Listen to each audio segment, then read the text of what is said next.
দিকে যেতে হবে আর কি। এখন সমস্যা আলোচনা করলাম, সমাধানের পথটাকে সেটি একটু আলোচনা না করলে আলোচনা শেষ করা। ছোট্ট একটা পরিসংখ্যান না দিই, কারণ পেট্রোল বোমা নিয়ে তো মিল্লাত ভাই বিরোধী দলকে দায়ী করলেন, বিরোধী মত পথের লোকদের দায়ী করলেন। আমি ছোট্ট একটা কথা বলি, পেপারে যা এসছে সেখান থেকে।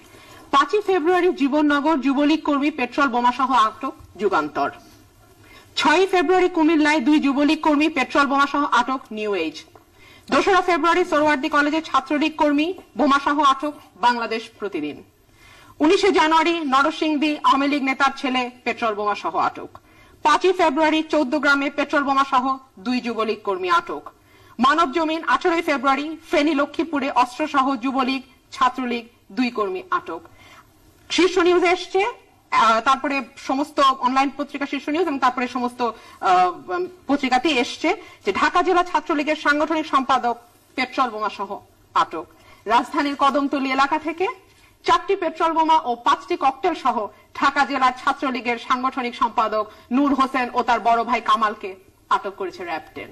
বিএনপির জন্মের পর থেকে বিএনপির ব্যাপারে একটা কথা বলা হয়, বিএনপি নাশকতা আন্দোলন জ্বালাও পোড়াও পারে না, বিএনপি হলো কর্মী এবং সমর্থকের দল। এটা বিএনপি বারবারই প্রমাণ করেছে।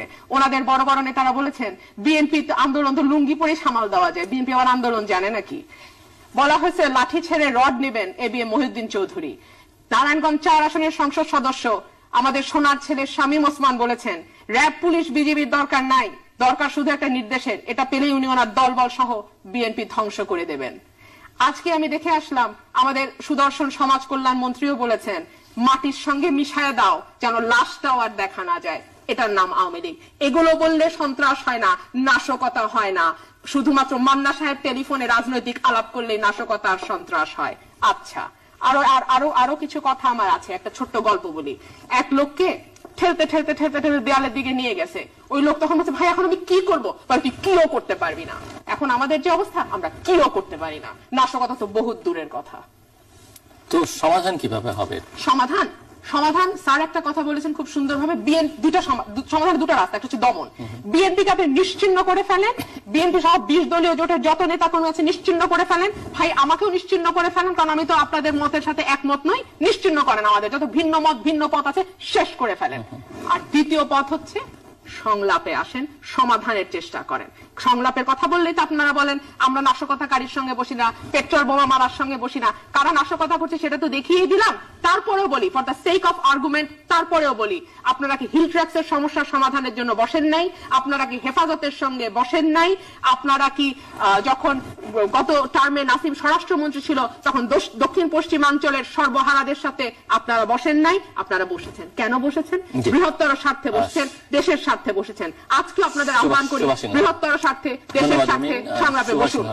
এই স্টুডিও থেকে বেরিয়ে বাংলাদেশের যে কোনো মানুষকে জিজ্ঞেস করুন যে নাশকতা কারা করছে। আমি তথ্য দিলাম, তথ্য দেন। বাংলাদেশের মানুষকে জিজ্ঞেস করার দরকার নেই, তথ্য দেন। না না না, এগুলো বলছেন এটা ব্যবসার কথা, এগুলো ব্যবসা, এগুলো ব্যবসা তো ভাই আপনারা করেন, চেতনা জঙ্গি এসব তো আপনাদের ব্যবসা ভাই। আমি তো আপনার মন থেকে কি করতে পারি না, আপনার কথা আমার মন যে আজকে রাজনীতিবিদরা বলছেন বিশেষ করে 20 দলীয় জোটের পক্ষ থেকে যে পেট্রোল বোমা তারা কর্মীরা মারছে না, কেউ বিশ্বাস করে না। লজ্জা করে না? র‍্যাব বিজিবি পুলিশ থাকা অবস্থায় আপনারা একজনকেও হাতে নাতে ধরতে পারেন না।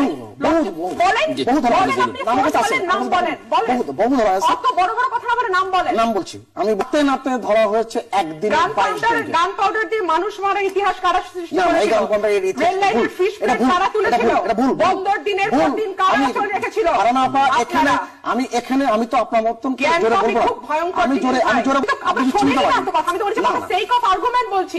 আপনারা তো ওই আমি শুনেছি। তাহলে 3 যেই দল ক্ষমতায় ছিল, যেটা রাজনৈতিক দল, আমি আগে 95% লোক যেই দল সমর্থন করে সেই দলের সাথে বসতে আজকে আপনাদের কারণ আপনারা জানেন বসলে আপনাদের অবাধ সুষ্ঠু নিরপেক্ষ ভোট দিতে হবে।